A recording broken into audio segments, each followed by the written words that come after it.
Welcome back.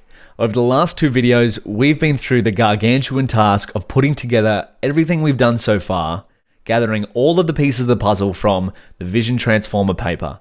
Equation 1, 2, 3, and 4, Table 1, Figure 1, Table 3, and we've created our own custom Vision Transformer architecture.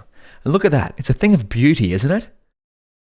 So let's not stop there, let's make sure it works, hey?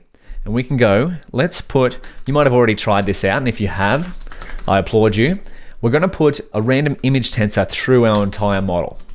So create a random image tensor with same shape as a single image. We start with a single image to begin with, because start small, increase when you can, increase when necessary. So random image tensor equals torch.randn will create a batch dimension, a color channel dimension, and a height and a width, 224, 224. Now we'll create an instance of our VIT architecture, and we'll do it with the number of classes we're working with. So this is pizza, steak, and sushi. Of course, we could change this if we wanted to, because we've created our VIT architecture in a very modular fashion. So we'll set num classes. Actually, I might leave it on 1,000 by default for the time being, just to make sure it works, and then we can change it. So pass the random image tensor to our VIT instance. Let's do this. Let's see if we've brought our Vision Transformer to life. You ready? We're gonna do the forward pass. In 3, 2, 1, let's go. What have we got?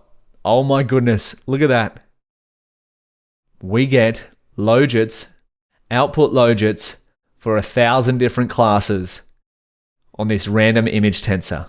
Now that would be the equivalent of working with ImageNet, but we have how many classes? Well, we can check that. Length of class names, we have 3. Let's see what happens here. It still goes through, but we get only 3 outputs here. Now, that's exactly what we wanted. We've adapted the Vision Transformer to work with our pizza, steak, and sushi data. However, of course, this doesn't really mean anything because it's all with random weights and a random image tensor. What we want to start to do next is to train this architecture on our training data. Now, we've already done this a fair few times with other neural networks in PyTorch, and we've got the functions to do so in going modular. If we look in here, going modular, we have engine.py, which has a train function we've used probably a dozen times now. So you might want to try that out to train our Vision Transformer architecture. It's just like any other model that we've created. You're going to have to create an optimizer and a loss function. So that's my challenge to you for this video. So give that a go. Otherwise, let's finish it off, the Vision Transformer replication, by getting a visual summary of our model. So let's go here. So getting a visual summary of our VIT model. I can't stress to you how fun this is, or how big of an achievement this is, to replicate a machine learning research paper in reusable code. So let's import summary. We've already got it from Torch Info, but I just want to show you where it's coming from. And then we can do a summary of our model. We'll just copy this code here that we've written above to save rewriting it. We know what it's doing. So our model is going to be VIT, and we'll set num classes. Let's start with 1,000, hey, to begin with.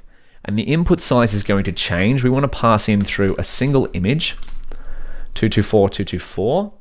And then this is going to be batch size, color channels, height, width.